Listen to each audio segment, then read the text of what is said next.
Alright all, and welcome back to a new video and the day 2 preview of the Punchestown Festival for 2021. Currently here at 7:15 on the Tuesday, and it's fair to say, I'll hold my hands up, not being a good punting day whatsoever. To be fair, a fair few of you guys in the comments, I don't know whether you guys agree or not. If you've had a decent enough day today, I tip my cap to you because it seemed to be pretty difficult. I'm not sure many of us will have picked out either the two Philip Rothwell winners of the handicap hurdles, which was, I felt, difficult. Jazzaway, I know some people did quite like Jazzaway. She obviously had the Mrs. Milner form from Galway, and then the big races. Echoes in Rain was pretty good. Blue Lord was quite flat, jumped very peculiarly. Colreevy, I know Mick commented down below, kind of in jest, I think. I'm hoping Mick had a few quid on because he said kind of in jest that these mares sometimes get better when they're in season, and she was absolutely superb. I'm not sure about the other two. Envoilin looked just doesn't look himself at the moment. I didn't think he looked himself from early doors, and Monkfish probably feeling the effects of a long old season at this point. He didn't quite travel with the same old verve as usual either. Chacun Poursois, on the other hand, absolutely electric. And we'll get onto that probably in a Punchestown review video at some stage, but he was different gravy whatsoever. But we're here, we've got the bumper to go. To be honest, I've put up the two in the bumper, the Gerhard Lachlan horse and the Crawford horse. If one of them was to even place, I'd be happy enough. I've kind of written the two of them off based off the day I've had. Just Chacun Poursois coming in for us. Unfortunately, Clever Currency was a horse I quite fancied in the first race as a non-runner, which was a shame as well. But we've lost apart from that. So if the two in the bumper both lose, we'll be down minus 7 points, minus 7.5 points, something like that on the day, which not great to start off, but we'll hopefully be able to get it back throughout the week and end up level par or hopefully a couple under. Starting off though tomorrow, we've got a fair few selections tomorrow, two in a few races because it's tricky enough racing but competitive at the same time. Starting off the 340, the Opportunity Handicap Hurdle, a tricky race. I'm going to give you two in this, starting off with Dermot McLaughlin's horse that just sneaks in here, the Great White, who won at Limerick very recently and has been put up £11 for that effort, but he's still in here off a basement mark off 106, and Paddy O'Hanlon, who had a winner today on the Philip Rothwell horse in the first, claims a valuable £4 off this horse. It finally clicked. A horse that's been well backed a fair few times this year, but with not producing, but he got it right the last day, beating a Tom Cooper horse called Definitely a Dare, who had won the previous time and was well fancied to go in again, I think, under just a mandatory penalty. So that was a pretty good performance, won by 10 or 11 lengths that day.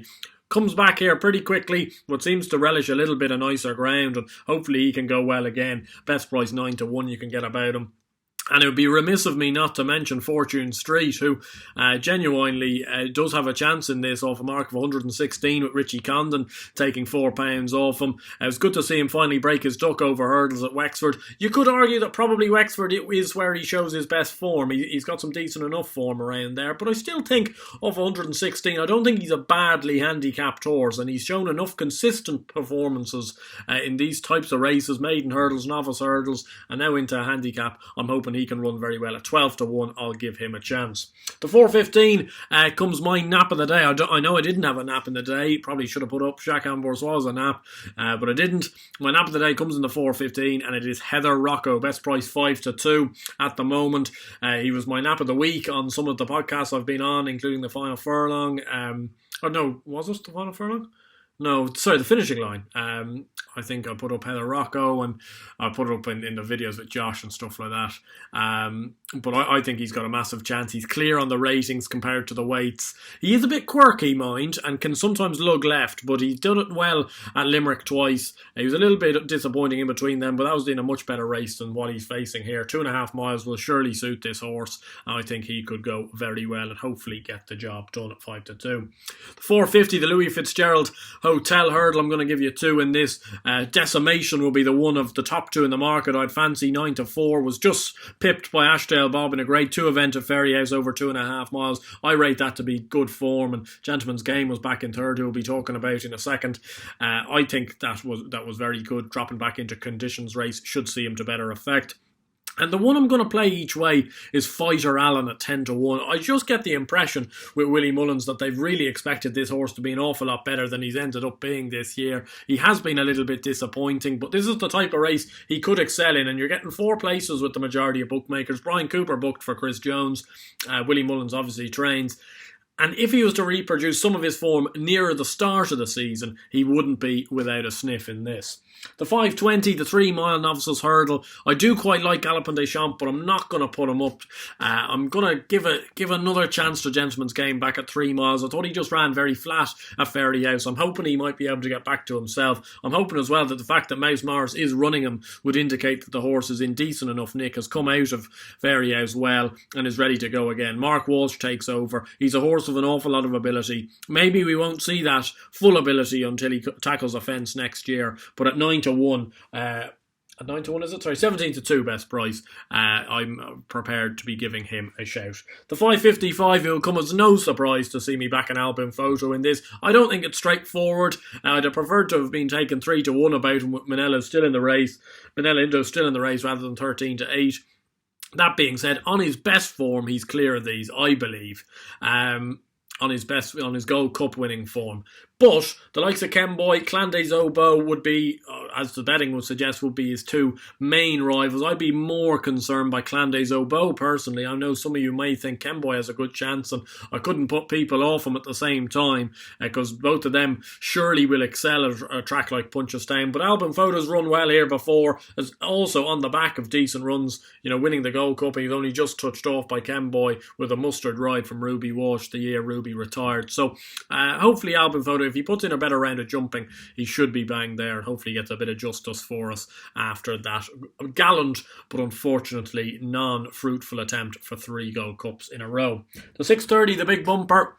I can't see how this form's being reversed, and I think it's very eye-catching that Patrick Mullins is on Sir Gerhard here, considering Kilcrut's kind of been his horse all season. But he jumps ship here to Sir Gerhard. 11 to 8 best price is what you're going to get about him. I think he'll win, and I'm going to try get one to sneak in the frame here, and it's a Crawford horse called O'Toole, who could well be their best bumper horse, having beaten a Fairyhouse lot by 15 lengths. Now, it wasn't the strongest bumper of all time, but he couldn't have done it more impressively, has been subsequently bought by Munir and Suede, and I think O'Toole could be some tool, and I'm going to play him each way at 25 to 1. The 7 o'clock, a big competitive 2.5 mile handicap chase. Got 2 horses in this. Starting off with Cross My Mind for Arthur Moore and Dennis O'Regan. I think on a bit of nicer ground, back down to 2.5 miles, could see this horse to good effect. He was 8th in the Leopardstown Chase in his last chasing start.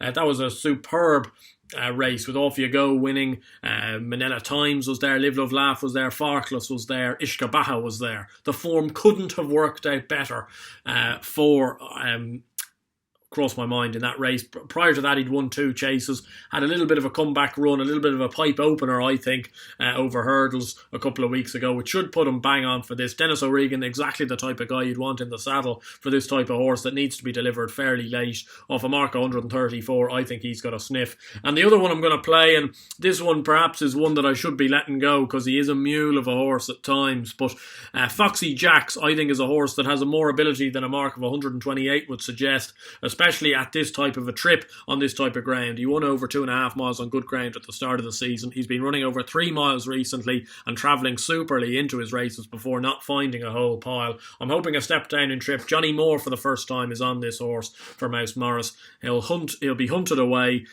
As I say, he can be a bit of a mule at times and he has a few ideas about the game, but in a big field handicap he can be smuggled into a race and hopefully can run a big race and outrun the 33 to 1 that you can get about him. The final race, the 7:35, the Mayor's Bumper Grand G, obviously sets a fair standard of form. I'm willing to take her on though with 2 in this, Hollymount being one of them, for Denise Foster, and Jamie Codd at 13 to 2. I know she disappointed in the Dublin Racing Festival when well beaten by Grangy in the Grade 2 Mayor's Bumper. I can't help but think that just wasn't her running. She still looked very babyish that day. She looked ultra impressive for Stuart Crawford when winning a Carlisle Bumper under Brian Hughes. Now, winning a Carlisle Bumper is nothing to shout and rave about, but was bought for 300 grand by the Morans since. So they obviously think this is a mare of some ability, and I can't help but think that she really let them down.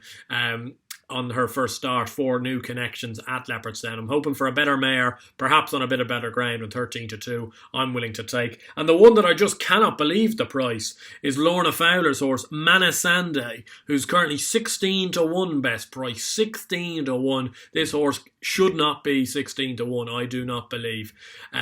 Was third on debut in a Fairy House bumper behind Let's Be Clear About It, who brings some of the best bumper form of the year to the party, and Harry Alonso for No Mead, who's no slouch himself, having won a Leopardstown bumper and ran Superly for No Mead on his first start for JP in that bumper. She was only beaten a couple of lengths in that race as a big rag 50-1. I think she's only 16-1 because of the name and because of the name of the trainer. But as we saw from Colonel Mustard, who ran a stormer for Lorna Fowler, I'm a massive fan of Lorna. I think she's got a lovely crop of horses. If you include Colonel Mustard, Politesse, Lady Heath and this mare, I think she's got a nice enough bunch of young horses, and I hope that this horse can outrun her odds of 16-1. It wouldn't surprise me at all if those odds were to contract by race time. Anyway, I hope you guys did enjoy this video. If you did, please do give it a like, subscribe to the channel down below, and of course let me know how you got on today.